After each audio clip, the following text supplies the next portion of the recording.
रहमान रहीम। मैं आज बनाने लगी हूँ पालक गोश्त। यहाँ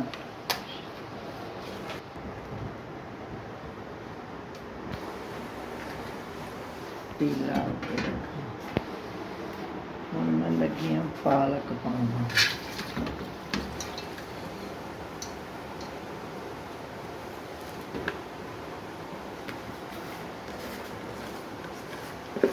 और मैं लगी हाँ गोश्त पाना।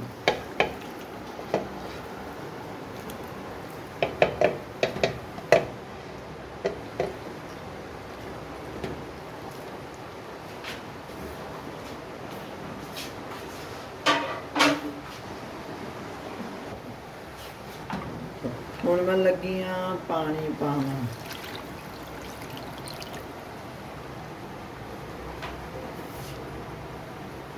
ਹੁਣ मैं ਇਹਨੂੰ 35 ਮਿੰਟ ਉੱਤੇ ਰੱਖਾਂਗੀ, ਫਿਰ ਇਹਦੀ ਬਣਾਈ ਕਰਾਂਗੀ। ਸਾਡਾ ਗੋਸ਼ਤ ਬੁਆਇਲ ਹੋ ਗਿਆ ਤੇ ਪਾਲਕ ਵੀ ਬੁਆਇਲ ਹੋ ਗਈ। ਹੁਣ ਅਸੀਂ ਇਹ ਕੱਢ ਕੇ ਤੇ ਇਹਨੂੰ ਬਣਾਉਣ ਲੱਗੇ ਹਾਂ।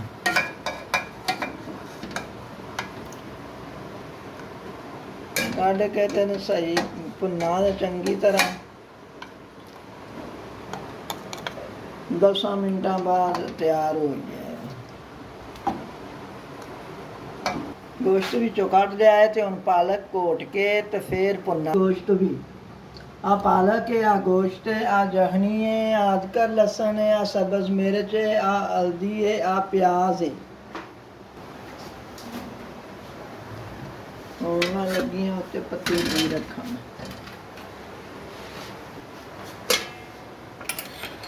और मैं लगी हाँ घ्यो पावन।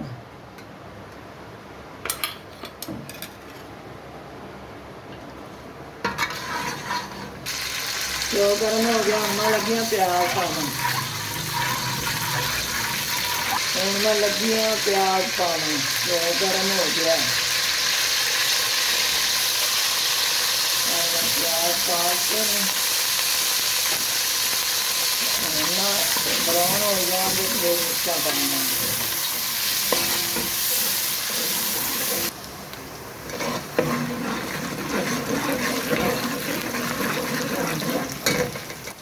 ਹੁਣ मैं लगी हाँ अदरक लहसुन पाना।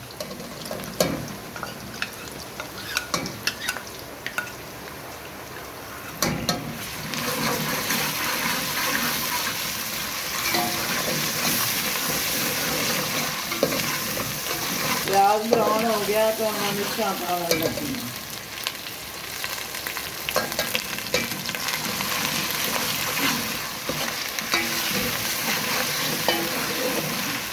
मैं वैसे हल्दी पाने लगी।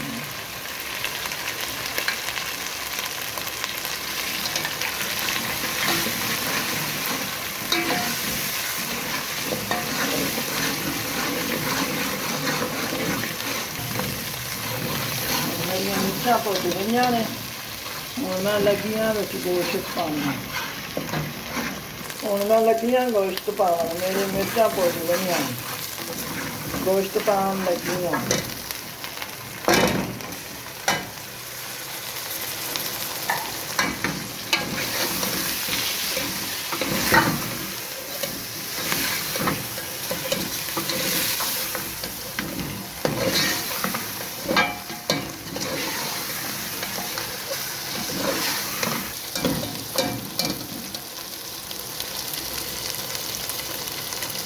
गोश्त में चंगी तरह भुनना है तो इन सबज कलियां मिर्चा पाई दियां पालक फिर डालना नहीं मजे आना होंगे। गोश्त सारा भुज गया है, लगियां पालक पाना। गोश्त भुज गया है तो पालक पावन लगी।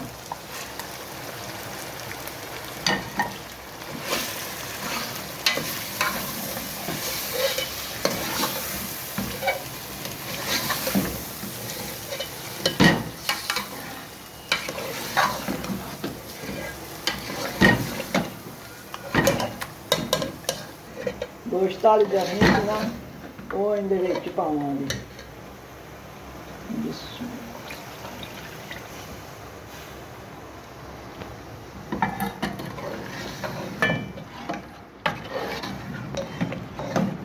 ਹੁਣ 10 ਮਿੰਟਾਂ ਬਾਅਦ ਨਾ ਤਿਆਰ ਹੋ ਗਿਆ ਇਹਦੀ।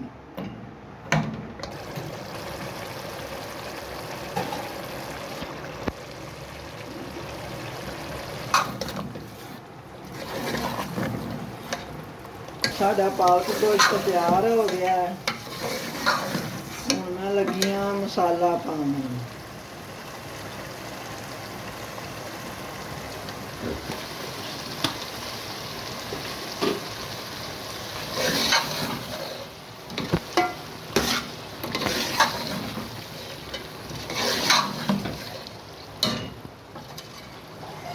मेरी बहुत अच्छी खुशबू है तो हम मैं फाइनल डिश करन लगी हाँ। ये बहुत मज़ेदार है पालक गोश्त, बहुत अच्छी रेसिपी है।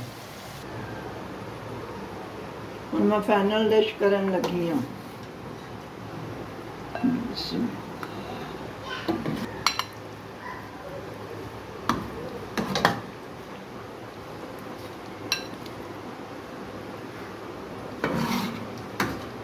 साड़ी पालक गोश्त तैयार हो गई है। लाइक करो तो शेयर करो, अपना ख्याल रखना। अल्लाह हाफिज़।